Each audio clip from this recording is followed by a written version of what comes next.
11 महीने भी बचना है, पूरी जिंदगी बचना है। तो पूरी जिंदगी बचने के लिए आदमी को एक माहौल अल्लाह मुहैया करता है रमजान के अंदर, और ऐसा माहौल कि उस माहौल के अंदर अपनी तरबियत अगर इंसान कर दे तो इंशाअल्लाह रमजान के 11 महीने भी बचना सकता है। रोजे का मकसद क्या है? हमारे अंदर तकवा की सिफत पैदा हो, हम मुत्तकी बने, हम परहेजगार बने, हम गुनाहों को छोड़ने वाला बने, हम अल्लाह का खौफ हमारे दिल के अंदर पैदा हो। और दुनिया के अंदर इंसान आया है तो वो खता और निस्यान तो उसे सजा होगी, लेकिन एक महीना अल्लाह ताला ऐसा बना दिया है कि इस महीने के अंदर आदमी अगर कोई एक नफली इबादत करता है तो उसको सुन्नतों के बराबर, एक सुन्नत कोई पढ़ता है तो फर्ज के बराबर, एक फर्ज आदमी पढ़ता है तो 70 फर्जों के बराबर सवाब मिलता है। अल्लाह ताला ने 7 गुना 10 गुना इसमें इजाफा नहीं किया है नेकी का सवाब का, बल्कि 70 गुना। कोई एक आदमी एक दिन कोई फर्ज नमाज पढ़ ले तो बाकी दिनों के 70 फर्ज के बराबर सवाब मिलेगा। तो हम कोशिश करें कि नमाजों की पाबंदी करें, फराइज की पाबंदी करेंगे तो इंशाअल्लाह आपको नफिल सुन्नतों ये सारों का एहतमाम अभी से हम शुरू कर दे तो इंशाअल्लाह हम फराइज की पाबंदी करना शुरू करें। अगर किसी आदमी को ये मालूम हो जाए कि रमजान के रोजे का सवाब क्या है तो वो उसको मालूम हो जाए तो वो तमन्ना करेगा, अल्लाह के नबी ने कहा कि मेरी उम्मत को मालूम हो जाए कि रमजान के रोजे का सवाब क्या है, तो मेरी उम्मत पूरी जिंदगी तमन्ना करेगी कि रमजान का महीना है। रमजान में इफ्तार के वक्त की खुशी का अंदाजा आदमी नहीं कर सकता है। अल्लाह ताला ने इंसान को रमजान में वो खुशी का मौका ऐसा दिया है कि जिसको आदमी उस वक्त कितना खुश होता है। रमजान में इफ्तार के वक्त दुआ भी कबूल होती है और खुशी भी होती है, और एक अल्लाह की जब मुलाकात होगी, अल्लाह की जब ज़ियारत होगी, उस वक्त की खुशी का अंदाजा नहीं होगा। रोजा रखने वालों को अल्लाह ताला कल क़यामत के मैदान में तमाम लोग परेशान होंगे, उस वक्त अर्श के साए के अंदर अल्लाह ताला रोजेदार के लिए दस्तरखान बिछाएगा और उस पर वही लोग बैठेंगे जो रोजा रखे होंगे दुनिया के। यानी रोजेदार के लिए अर्श का साया होगा और अल्लाह का दस्तरखान होगा, और उस दस्तरखान पर अल्लाह ताला उन्हीं लोगों को बैठाएंगे जो लोग दुनिया के अंदर रोजा रखे। आज हमारे बहुत सारे भाई सेहतमंद होते हैं, तंदुरुस्त होते हैं, लेकिन रोजा नहीं रखते। रोजा रखना बहुत बड़ा अमल है। अल्लाह के नबी ने कहा कि रोजा के बारे में अल्लाह ताला ने खुद कहा है कि अस्सौमुली व अराज़ी भी, कि रोजा मेरे लिए है और मैं ही उसका बदला। बाकी नेकियों का आमाल जो है अल्लाह ताला दुनिया के अंदर किसी नेकी करने को मुशाहिद दे देता है। किसी का 7 गुना है, किसी का 10 गुना है, किसी का 70 गुना है, लेकिन रोजा एक ऐसा अमल है, एक ऐसी इबादत है कि इंसान अल्लाह की रजा के लिए और अल्लाह को खुश करने के लिए ईमान की हालत में सलाम की नीयत से कोई आदमी रोजा रखता है तो उसके पीछे तमाम गुनाहों का माफ होता है, उसकी मग़फ़िरत की जाती है, उसकी बख्शिश की जाती है रोजा, और अल्लाह ताला उसको अपनी ज़ियारत नसीब फरमाएंगे। जो आदमी चाहता हो कि मुझे कल क़यामत के दिन अल्लाह की रज़ा नसीब हो, अल्लाह की खुशनुदी नसीब हो, अल्लाह से मुलाकात हो, अल्लाह मुझे अपनी ज़ियारत नसीब करवाए, वो उसका आसान रास्ता है कि आदमी रोजा। अल्लाह ताला ने कहा कि रोजा मेरे लिए है और मैं उसका बदला हूं। जब जिसको अल्लाह मिल जाए उसको सब कुछ मिल गया। भाई अल्लाह जिससे राजी हो जाए और अल्लाह जिसको मिल जाए तो सारी दुनिया की दौलत एक तरफ और अल्लाह की रज़ा सारी दुनिया से अफजल है। अल्लाह का दीदार सारी दुनिया से अफजल है, अल्लाह की मुलाकात सबसे अफजल है। अल्लाह जिसको मिल जाए उसको तो जन्नत मिलेगी, अल्लाह जिससे राजी होगा उसी को जन्नत में दाखिल करेगा। रोजे का बदला जो है जन्नत है। रोजा रखने की वजह से इंसान के अंदर सब्र की कैफियत पैदा होती है, आजिज़ी और इंकिसारी पैदा होती है। आदमी रोजा रखता है तो भूख और प्यास की वजह से इंसान का नफ्स टूटता है, और इंसान का नफ्स भी दुश्मन है।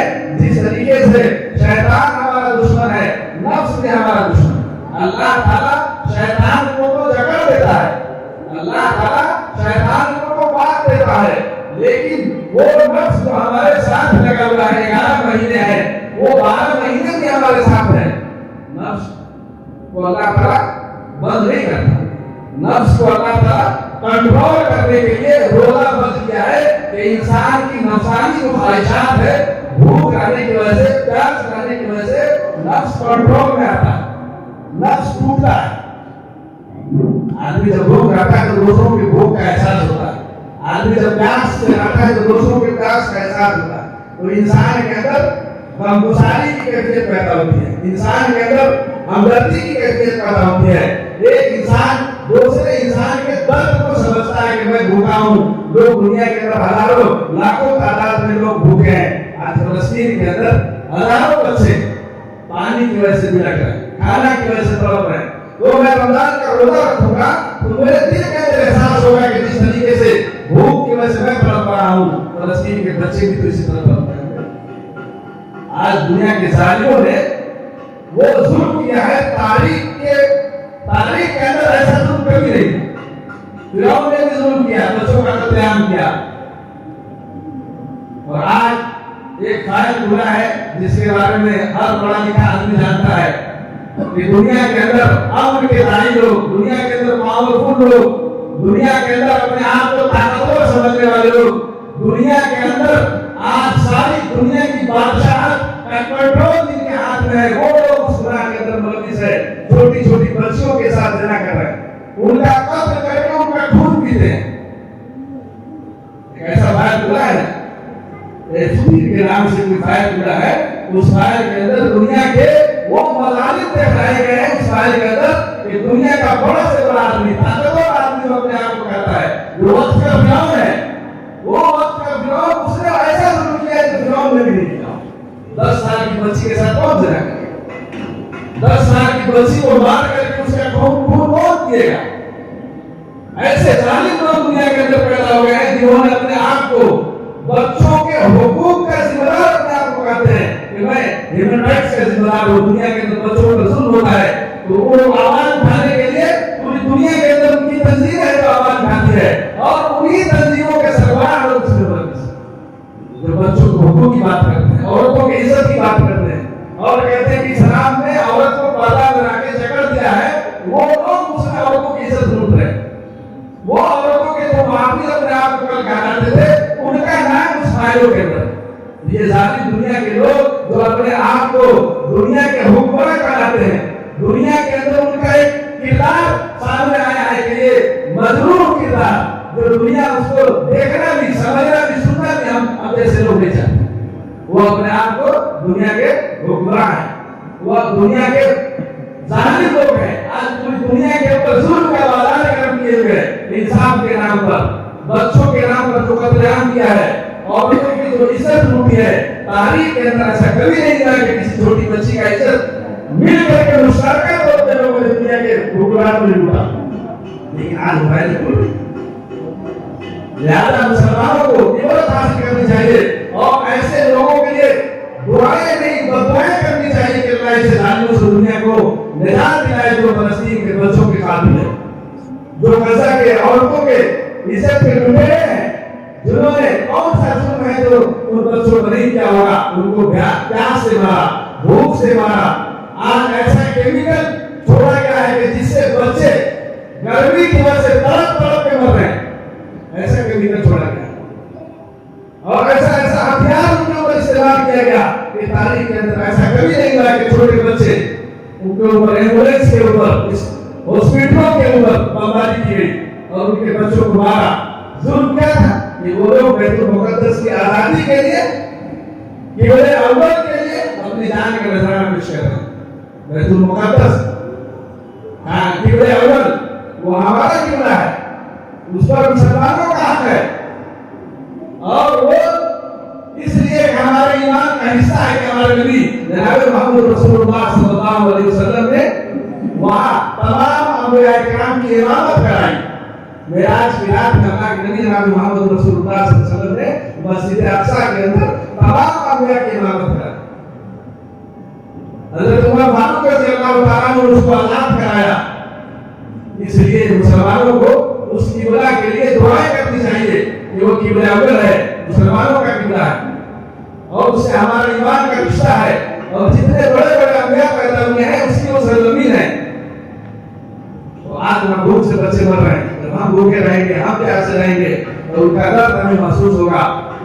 ہر مسلمان کو اللہ تعالیٰ نے صحت دیا ہے، تندرستی دیا ہے. آج خاص طور سے نوجوان طبقہ رمضان المبارک کے مقدس مہینے میں وہ بیچارہ روزہ نہیں رکھتا ہے، جبکہ اللہ کے نبی جناب محمد رسول اللہ صلی اللہ علیہ وسلم نے کہا کہ میری امت کو اگر یہ معلوم ہو جائے کہ رمضان کا ثواب کیا ہے تو میری امت تمنا کرے گی کہ پورے سال رمضان ہے. اس لیے نوجوان طبقہ اس مقدس مہینہ جو آنے والا ہے ہم خوش نصیب ہیں کہ ہم کو اللہ تعالیٰ پھر ہماری زندگی کے اندر ہمیں مقدس مہینہ دے رہا ہے. ہم خوش قسمت ہیں کہ وہ مہینہ جس میں قرآن نازل ہوا، اس مہینے کے اندر اللہ تعالیٰ نے قرآن کو نازل کیا ہے. شہر رمضان الذی انزل فیہ القرآن، اللہ تعالیٰ نے رمضان کے اندر قرآن کو نازل کیا ہے. اس مہینہ کے اندر ہم چند دنوں کے بعد داخل ہونے والے ہیں. ہم جیسے خوش نصیب لوگ دنیا کے اندر کون ہوں گے جس کو رمضان جیسا مقدس مہینہ ہے، نیکی کمانے کا سیزن ہے اور ہم نہ کمائیں نیکی تو ہم سے بڑا بدنصیب کون ہو سکتا ہے جس میں اللہ تعالیٰ نے قرآن کو نازل کیا ہے، جس میں ایک رات رکھی ہے اللہ تعالیٰ نے جو رات 1000 مہینوں سے بہتر ہے. ایک آدمی شب قدر میں جاگ کر کے عبادت کر لے تو 83 برس 4 مہینے کا ثواب ملے. وہ مہینہ آنے والا ہے. لہٰذا ہم اور آپ ابھی سے اس کی تیاری کریں، ابھی سے اپنے کاموں کو سمیٹے، اپنے وقت کو مسجدوں کے لیے، قرآن کو پڑھنے کے لیے، تراویح سننے کے لیے تیار کریں. اور زندگی کے اندر تو کمانا کھانا ہے، پوری زندگی اللہ تعالیٰ نے دیا ہے. اگر ایک مہینے تھوڑا آپ اپنی ذمہ داریوں کو نبھا لے اور گناہوں کو چھوڑنے کا اہتمام کرے، آدمی حلال رزق کی تلاش کرے، حرام سے اپنے آپ کو بچائے، اپنے بچوں کو بچائے. رزق حرام جو ہے انسان کے جسم کے اندر جو برق تیار ہوتا ہے وہ اس کو حرام رزق کی وجہ سے اگر وہ برق تیار ہو رہا ہے، خون تیار ہو رہا ہے تو میرے بھائیوں اس کو نیکی کی توفیق نہیں ہوگی، اس کو عبادت میں طبیعت نہیں لگے گی، اس کو اللہ کے گھر میں آنے کے بعد میں وہ نشان نظر آئے گا. جس طریقے سے ایک مچھلی ہے، مچھلی جب تک سمندر میں ہے، پانی میں ہے تو مچھلی تیرتی رہتی ہے، لیکن جب مچھلی کو باہر کر دے تو وہ تڑپنے لگتی ہے. اسی طرح نیک بندوں کے لیے اللہ کا گھر ہے، قرآن کی تلاوت ہے، ذکر و اذکار ہے. اور اسی طریقے سے آدمی گناہوں کو چھوڑے گا، جتنا چھوڑے گا اتنا اس کو سکون ملے، وہ اتنا ہی زیادہ اللہ کے قریب ہوگا. اگر ہم چاہتے ہیں کہ اللہ کے قریب ہو، اللہ کے دین کے قریب ہو، اللہ کے نبی جناب محمد رسول اللہ صلی اللہ علیہ وسلم کے سنت کے مطابق میری زندگی ہو، تو سنتوں کے مطابق آدمی اگر چاہتا ہے سنتوں کا اہتمام کرے، فرائض کی پابندی کرے، گناہوں کو چھوڑے، قرآن کی تلاوت کا بھی سے اہتمام کرے. ہم روزانہ اگر قرآن کو سیکھنا چاہے، قرآن کو پڑھنا چاہے، قرآن کو سمجھنا چاہے تو قرآن کو پوری انسانیت کی ہدایت کے لیے اللہ تعالیٰ نے نازل کیا ہے. ہر انسان اس کو سمجھ سکتا ہے، پڑھ سکتا ہے. مسلمانوں کے لیے اور آسان. آج چھوٹے چھوٹے بچے قرآن کریم کو حفظ کر لیتے ہیں، ان کے سینے کے اندر اللہ قرآن کو محفوظ کر دیتا ہے. تو ہر مسلمان کو قرآن کو پڑھنا بھی چاہیے اور سمجھنا بھی چاہیے اور عمل بھی کرنا چاہیے. یہ ہر مسلمان کا ہے. تو رمضان کے اندر اللہ تعالیٰ نے قرآن کو نازل کیا ہے. رمضان کو قرآن سے بہت زیادہ مناسبت ہے، رمضان کو قرآن سے بہت زیادہ مناسبت ہے. اس لیے ہم رمضان کے اندر قرآن کو سننے کا اہتمام کریں. اگر کوئی آدمی قرآن کو سنتا بھی ہے تو سننے پر بھی اجر ہے. ایک حرف کے اوپر 10 نیکیاں. کوئی ایک آدمی، اللہ کے نبی نے کہا کہ میں نہیں یہ کہا تھا کہ الف لام ایک حرف ہے، بلکہ الف ایک حرف ہے، لام ایک حرف ہے، میم الگ ایک حرف ہے. الف لام میم پڑھنے پر 30 نیکیاں. تو قرآن کو پڑھنا بھی ہے اور پڑھنے کے بعد اس کو سمجھنا بھی ہے اور سمجھنے کے بعد اس پر عمل بھی کرنا ہے اور عمل کے بعد اس کو دوسروں تک پہنچانا بھی ہے. قرآن کا حق یہ بھی ہے کہ آدمی اس کو پڑھے اور صحیح طریقے سے پڑھے، حروف کی ادائیگی کے ساتھ، مخارج کی ادائیگی کے ساتھ. قرآن کو جو پڑھنے کا حق ہے اس کے حق کے مطابق اس کا حق ادا کرے اور اس کو سمجھنے کی جو علماء سے کوشش کرے. قرآن کی آسان بہت ساری تفسیریں آ گئی ہیں جس کو آدمی یوٹیوب پر دیکھ کر کے بھی قرآن کو پڑھنا چاہے، قرآن کو سمجھنا چاہے، کسی اچھے قاری سے بیٹھ کر کے سیکھنا چاہے تو 3 مہینے کے اندر اگر کوئی آدمی قرآن کو سیکھ لے، پابندی کے ساتھ اس کو قرآن پڑھنا آ جائے. اور قرآن پڑھیں گے تو آپ کی نماز درست ہوگی. قرآن کو پڑھنے کے بعد ہی تو قرآن کی آیتیں پڑھی جاتی ہے نماز کے اندر. اس لیے ہر مسلمان قرآن کو پڑھے اور اگر نہیں آتے ہیں تو پڑھنا سیکھے. ہر مسجد میں امام ہے عالی ہے. رمضان کے اندر تو مساجد میں 2-3 قاری ہوتے ہیں. اگر نوجوان طبقہ یہ اہتمام کرنا شروع کر دے کہ بھائی ہم مسجد میں آتے ہیں, ظہر کی نماز میں آ جائے, عصر کی نماز میں آ جائے, مغرب کے بعد تو تراویح ہوتی ہے, عشاء تک اس میں تو ممکن نہیں ہے, لیکن ان وقتوں میں آ کر کے ہم قرآن کو سیکھنا چاہیں تو ایک نورانی قاعدہ چھوٹی سی کتاب ہے جس میں الف با تا لکھا ہوا ہے, اس کو لے کے آ جائیں. جو حافظ قرآن ہوگا 1 مہینے میں آپ کو بہت ساری آیتیں سکھا دے گا, قرآن کو پڑھنے کا طریقہ بتا دے گا. اور نوجوان جو ہے آج موبائل کے ذریعے غلط چیزیں سیکھتا ہے لیکن قرآن کو سیکھنا نہیں چاہتا. وہ یہ سمجھتا ہے کہ صرف مولانا کا کام ہے, مولانا نے پڑھ دیا ہماری طرف سے ہو گیا. ایسا نہیں, صرف مولانا کے لیے قرآن نازل نہیں ہوا, صرف مدرسہ کے بچوں کے لیے قرآن نازل نہیں ہوا, پوری انسانیت کی ہدایت کے لیے اللہ نے قرآن کو نازل کیا. تو اس قرآن کو رمضان سے بہت زیادہ مناسبت ہے, اس لیے رمضان میں قرآن کو بڑی پوری دنیا میں سب سے زیادہ قرآن رمضان پڑھا جاتا ہے, سنا جاتا ہے. ایک حافظ قرآن الکلام من سے والناس تک اپنے سینے کے اندر قرآن کو محفوظ کیے ہوا ہے, وہ آپ کو سناتا ہے, آپ سنتے ہیں تراویح کے اندر. تو میرے بھائیوں سننے پر بھی اجر ہے, قرآن کو سننے پر بھی اجر ہے, سنانے پر بھی اجر ہے, پڑھنے پر بھی اجر ہے, پڑھانے پر بھی اجر ہے. سب سے زیادہ اس پر سمجھ کے عمل کرنے کی ضرورت ہے, اور وہ عمل کرنا ہر انسان کے لیے, مسلمان مسلم صرف مسلمان نہیں, پوری انسانیت کے لیے. بہت سارے ہندو لوگ قرآن کو پڑھ کے سمجھتے ہیں, سیکھتے ہیں. بہت ایسا وقت آتا ہے کہ اللہ اس کو ہدایت دیتا ہے. دنیا کے اندر آج بہت سارے لوگ, خاص طور سے یورپ امریکہ کے اندر بڑی تیزی کے اندر قرآن کی ٹرانسلیٹ کا کام ہوا ہے, ترجمہ کا کام ہوا ہے, انگریزی زبان میں, چینی زبان میں. ابھی پچھلے دنوں میں دیکھا تھا کوریا اور جاپانی زبان میں بھی قرآن کی تفسیر چھپ رہی ہے. تو جس کو پڑھنا ہے, سیکھنا ہے, سمجھنا ہے اور اس پر عمل کرنے کی نیت سے, عمل کرنے کی نیت سے کہ ہمیں عمل بھی کرنا ہے کہ قرآن کے اندر کیا لکھا ہے, پھر دوسروں کو سکھانا بھی. اللہ کے نبی صلی اللہ علیہ وسلم نے کہا خیرکم من تعلم القرآن وعلمہ, کہ تم میں سب سے بہتر ہوا ہے جو قرآن کو سیکھے اور سکھائے. سکھانے کا مطلب ہے. ایک دوسری حدیث اللہ کے نبی نے کہا ہے بلغ عنی ولو آیہ, اگر تم ایک آیت بھی جانتے ہو تو اس کو دوسروں تک پہنچاؤ. میں پچھلے دنوں ایک غیر مسلم کا دیکھ رہا تھا, اس میں اس غیر مسلم نے اپنا تاثر یہ پیش کیا تھا کہ بھائی تمہارے پاس قرآن جیسی مقدس کتاب ہے اور تم نے صرف اپنے پاس اس کو کیوں رکھا, دنیا کو کیوں نہیں بتایا قرآن کی بارے. مسلمان یہ سمجھتا ہے کہ قرآن صرف میرے لیے ہے اور میں ہی اس کو پڑھوں گا تو مجھے اجر ملے گا. بھائی غیر مسلم بھی قرآن کو پڑھ کے ہدایت حاصل کر رہے ہیں اور پوری انسانیت کے لیے اللہ تعالیٰ نے اس کو ہدایت رکھا. جب غیر مسلم پڑھ کے ہدایت پا سکتا ہے تو کیا ہم مسلمان پڑھ کر کے اپنی زندگی نہیں سدھار سکتے, اس پر عمل کر کے اپنی زندگی کے اندر تبدیلی نہیں لا سکتے؟ لیکن مسلمان یہ سمجھتا ہے کہ مولانا کا کام ہے, مولانا نے پڑھ لیا سورہ یاسین اور میرے مرنے والوں کے سرانے سے رات میں بخش دیا تو پورے گھر کی بخشش ہو گئی, اور پڑھنے کی کھولنے کی ضرورت نہیں ہے. پھر اگلے شبرات میں تاک پر رکھا ہوا ہے, اس میں گھر کو غبار لگا ہوا ہے, پھر اگلے شبرات میں مولانا ہی کھولیں گے اس قرآن کو. گھر میں دوسرے کسی کو پڑھنے کی توفیق نہیں ہوتی, جبکہ اس کو خود بھی پڑھنا ہے, اپنی ماں اور بہنوں کو بھی پڑھنے کی ترغیب دینی ہے, بچیوں کو بھی پڑھانا ہے. آج ہمارے بچے بچیاں موبائل کے اندر جتنا وقت ضائع کرتے ہیں, اگر ماں باپ تھوڑے دنوں کے لیے نیٹ کے لیے نظام ہے قرآن کو پڑھنے کے اندر, سب سے بڑی رکاوٹ گھروں کے اندر یہ موبائل کا نظام جو بنا ہوا ہے, وائی فائی کا, نیٹ کا, اس کو تھوڑا سا کم کریں. اس کو 1 مہینے کے لیے تھوڑا سا کم کر دیں, انشاءاللہ آپ کے گھروں کے اندر ایک ماحول ہوگا, برکت ہوگی, آپ کو سکون ہوگا, اطمینان ہوگا. آپ کر کے دیکھیں, آزمانے کے لیے نہیں بلکہ اپنے آپ کو, اپنے بچوں کو سدھارنے کے لیے. ہر بچے موبائل میں لگا ہوا ہے, گھنٹوں کا گھنٹہ وقت ضائع موبائل میں ہوتا, لیکن ماں باپ کو توفیق نہیں ہوتی ہے کہ بچوں کو کہے کہ بھائی تھوڑی دیر کے لیے اس کو بند کرو, نیٹ بند کر دے 2 گھنٹے کے لیے وائی فائی چلائیں.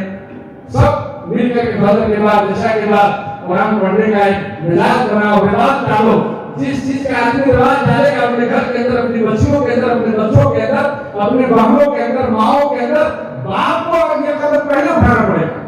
बाप जो है वो 1000 का, लाख का मोबाइल, 50,000 का मोबाइल गुलाब में ला करके अपने बेटी को बिगाड़ता है। पढ़ने के अंदर में सबसे बड़ी रुकावट यही है, मोबाइल की वजह से वक्त बहुत खराब हो रहा है। तो रमजान के वक्त की हिफाजत अगर करनी है, रमजान में अगर नेकी कमाना है और वक्त की हिफाजत करनी है, गुनाहों से अपने आप को बचना है, बचाना है, तो मोबाइल की लानत से थोड़ी देर के लिए अपने आप को कंट्रोल करो। ये भी नफ्स के कंट्रोल करने में दाखिल है कि नफ्सानी ख्वाहिशात जो है वो मोबाइल के अंदर भी इंसान को गुनाहों की तरफ उभारता है और उसको कोई आदमी गुनाह नहीं समझता। उसको अच्छा समझ करके बच्चों को दिल बनाने के लिए, गेम खिलाने के लिए, बहुत सारा गेम बच्चों का है मोबाइल के अंदर, मैं उस बच्चों के लिए उसमें कुरान डाउनलोड करो। कुरान सीखने का जरिया भी बन सकता है ना, वो सिर्फ गुनाह आपको सीखने का जरिया नहीं है वो मोबाइल, उसमें बहुत सारी अच्छाइयां भी है। आप किसी कुरान की तफसीर सुनो, किसी अच्छे कारी हरमैन के अंदर, मस्जिद नबवी के अंदर, मक्का के अंदर, बैतुल्लाह के बड़े-बड़े कुरान, बड़े-बड़े कारी इमाम सुहैब जैसे लोगों की आवाज में सुनो, तुम्हारा दिल खुश हो जाएगा कुरान सुनने के बाद। बड़े-बड़े कारियों की कुरान की तिलावत सुनोगे तो आपकी तबीयत खुश हो जाएगी। घर के अंदर इत्मीनान, चैन, सुकून, लड़ाई झगड़े, कितना फसाद हो रहा है घरों के अंदर, ये बिगाड़ पैदा है। माँ बेटी से नाराज, बाप बेटे से नाराज, सबको एक दूसरे से दूरी है, वो दूरियां भी खत्म होगी। इसलिए मुसलमानों कुरान को सीखने का माहौल बनाओ अपने बच्चों के अंदर, कुरान को सिखाओ, सीखो, पढ़ो, पढ़ाओ। ये मत सोचो कि ये कुरान सिर्फ मदरसा में बच्चों के लिए आया है, बच्चे पढ़ लिए हो गया, उस्ताद पढ़ा दिए हो गया, ऐसा नहीं। वो तो एक जरिया है सीखने और सिखाने का। पढ़ना तो सबको है, सीखना सबको है, अमल सबको करना। इसलिए मेरे भाइयों और बुजुर्गों, अल्लाह ने आपको मौका दिया है जिंदगी के अंदर, उस मौका को गनीमत समझ करके, और खास तौर से हम और आप बहुत ज्यादा खुशनसीब है। अल्लाह के नबी जनाब मोहम्मद रसूलुल्लाह सल्लल्लाहु अलैहि वसल्लम जो है रमजान के आने से 2 महीना पहले दुआ करते थे कि अल्लाह ताला हमको सेहत के साथ, तंदुरुस्ती के साथ रमजान तक पहुंचा दे। अब माशाअल्लाह हम रमजान के बिल्कुल करीब है और रमजान का जो टाइम टेबल है वो भी सबके आगे लगा है, वहाँ रखा हुआ है, उसको भी ले ले। उसमें सहरी का भी टाइम है, इफ्तार का भी टाइम है, वहाँ बच्चा रखा हुआ है, बाहर बैठा हुआ है, उसे ले ले। और इंशाअल्लाह 18 जो तारीख है, 18 तारीख अंग्रेजी फरवरी की, उसकी रात से हम लोग सहरी खाएंगे और 19 तारीख को इंशाअल्लाह अल्लाह ने चाहा तो पहला रोजा होगा। इसलिए अभी से हम और आप एहतमाम करें, सबसे पहले कुरान को सीखने का, दूसरा गुनाहों को छोड़ने का, तीसरा ये कि आदमी नमाजों की पाबंदी करे। तरावी जब हम आएंगे, पढ़ेंगे, सुन्नत अमल करेंगे तो फराइज की तौफीक होगी। फराइज का मैंने बताया कि एक फर्ज पढ़ने का 70 फर्ज के बराबर। आदमी जिंदगी में कैलकुलेटर के ऊपर भी गिनना चाहे तो नेकी गिन नहीं सकता, इतनी नेकियां रमजान में अल्लाह ताला हमें और आपको मौके मुहैया फरमा रहा है। तो हम और आप रमजान के मुकद्दस महीना को गनीमत समझ करके अपने औकात को जाया करने से बचा करके, खास तौर से मोबाइल के फितना से अपने घरों के अंदर नेट, वाईफाई, ये सब का थोड़ा 1 महीने कम कर दे। थोड़ा वो छोटा मोबाइल भी चला लेंगे तो गुजारा हो जाएगा, लेकिन ये मौका तो जिंदगी में आएगा कि नहीं आएगा कोई नहीं जानता। अगर रमजान देखेंगे या नहीं देखेंगे पता नहीं कब बुलावा आ जाए, आंख बंद हो जाए, चला जाए। इसलिए इस मौका को गनीमत समझ के अपने बच्चों को खास तौर से जब बड़े एहतमाम करेंगे गुनाहों से बचने का, तो बच्चे भी करने लगते हैं, माएँ और बहनें भी करने लगती है। बच्चियां भी उठेगी, फजर में तिलावत करेगी, नमाज पढ़ेगी, आदमी सहरी के बाद उठेगा, आखिर वक्त में वो सहरी खाए और फजर की नमाज पढ़ के सोए, कोई मुश्किल नहीं। लेकिन हम सहरी खा लिए, सो गए, फजर की नमाज हमारी कज़ा हो गई। तो मेरे भाइयों, खास तौर से हमें नमाजों का एहतमाम करना है। अल्लाह से दुआ करें कि अल्लाह ताला हमारी जिंदगी के अंदर बार-बार रमजान मुबारक का मुकद्दस महीना हमें अता फरमाए और उस मुकद्दस महीने से ज्यादा फायदा उठाए। वाखिर दवान अल्हम्दुलिल्लाह रब्बिल आलमीन। जो लोग सुन्नत नहीं पढ़े पढ़